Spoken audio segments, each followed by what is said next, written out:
I'm Ron Hutchinson. I wrote the play. And I'm Eoin O'Callaghan, and I'm directing The Ghosts of the Titanic, Ron's play. And we first came to this idea maybe a year ago, and when we were discussing the nature of misinformation and fake news and how best to examine that particular aspect of our lives, which is very prevalent at the moment. And in discussion with Ron, he came up with what we think was a very good metaphor for looking at that shape of the world. I have a ghost of the Titanic in my own life. As you know, my grandfather was a ship fitter at Harland Wolff and worked on the Titanic. Always been part of the family legend, but it's true, Jack Lytle. And died at the age of 28, leaving 6 kids behind in Belfast. It's always been sort of in the air for me, the Titanic. And Joseph Conrad, who knew about ships and men at sea, thought there was something very fishy about the Titanic going down. He didn't like the way they built it, but he thought there was something more. There was something about that iceberg never sat well with him. And then we started looking into the conspiracies that started days after the Titanic sank. And the play is about interlocked conspiracies, the conspiracy about someone who starts to put facts together and realizes they're creating maybe a fiction out of facts, or a vast conspiracy is connected to the sinking of the ship. And then she herself is caught in the toils of another conspiracy as very important men connected to the financing of the Titanic and the White Star Line and the British shipbuilding industry conspire, she begins to believe, to personally silence her. And I think also it's fair to say that whilst there was a political aspect to the plays, very much this was coming from a personal point of view, in that someone who suffers a trauma, i.e. who's the victim or the survivor of an event like that, looks for excuses, looks to create a narrative which makes sense of the ghastly thing that's happened to them. And so over and above any political consideration, there is this psychological exploration of what befalls people and how they strategize a way out of their grief and how that can be manipulatable. Would that be fair? We all need to shape the world, you know, it has to make some kind of sense. It's created out of memory.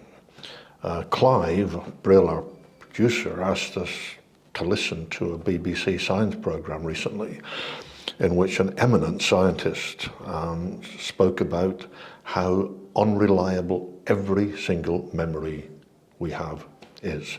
She was able to persuade people that as teenagers they'd been involved in an act of violence, a grievous bodily harm, completely invented out of their own imaginations, semi-recollections, and the words that she used. And our play, I think, isn't just about conspiracy, it's about what we construct conspiracy with, which is words, how words become their own reality. And once that word is floated, then it's as solid as a thing. Yes. And also the interesting aspect, and where it starts to get more devious, I suppose, the play, is that when you do construct a narrative for yourself, if it by any chance comes close to something approaching the truth, then that truth can be dangerous to certain individuals involved, and they may want to flood the market, as it were, with other truths, other pieces of information which diminish your truth and somehow puts you as part of a bundle of conspiracy theorists. It turns you into a pitiful QAnon believer. It turns you into someone who's slightly mad and someone who maybe ought to be committed. And this is how misinformation gets the better of us and gets the better of something as obvious as truth and the pursuit of justice. So there's so much going on in the play, and it's a whodunit. and a thriller in the midst of all of that. And I think that is one of the triumphs of what Ron has written. And I think as well, we've not just seized on a juicy steak, and we're chomping down on it. I'm very conscious that we're writing about real people. 1,500 people died. They knew they were going to die because the ship went down slowly. It wasn't a volcanic eruption that carries you off before you can feel dread or fear or terror. They knew they were going to die. And I've always, maybe it's because of that personal thing, I felt that no, we can't just roll up our sleeves and dive into this, but we have to, in the back of our minds, the audience don't need to do this. Part of that ethical consideration of writing about great tragedy is to remember it was a great tragedy, that real people died. And that sort of informed, I think, some of the writing and made me, as the writer, dig just a little deeper. When I've thought maybe the plot manipulation is getting too cute, I've reminded myself it's about reality, about real people, and their slow suffering. And that's made this a very personal thing for me to do.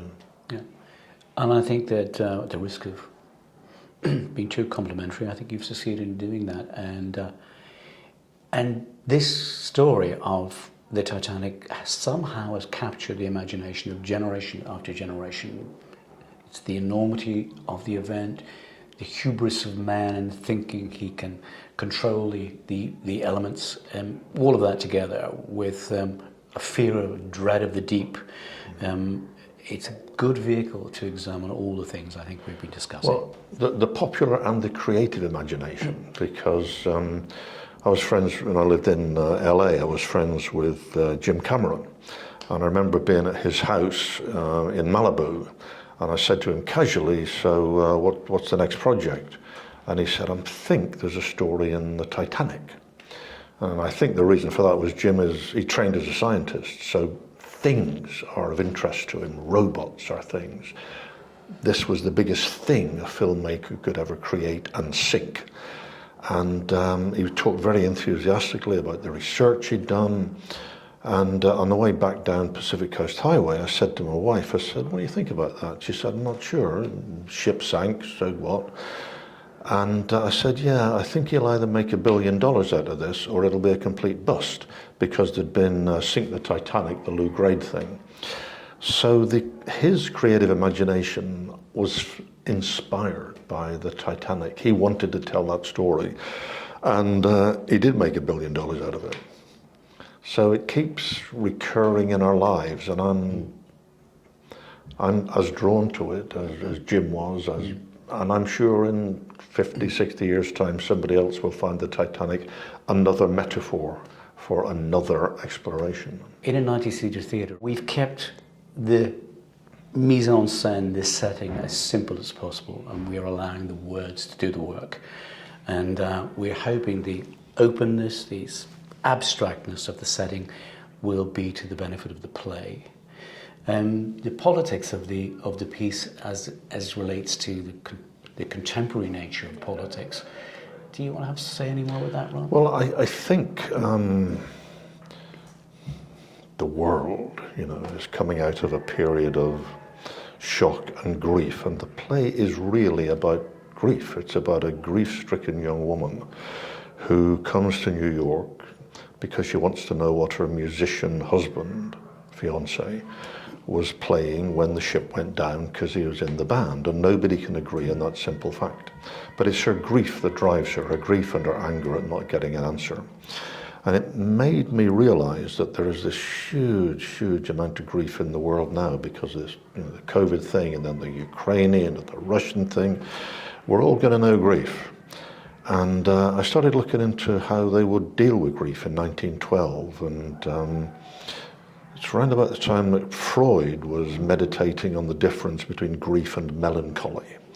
Melancholy, which we call depression, and he began to differentiate the two: honest grief, real pain, and pain that seems to be exterior, a thing that fastens itself on people.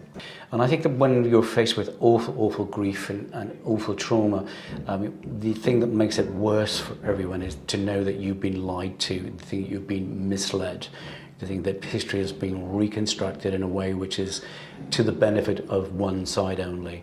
And that's partly what the play's addressing as well.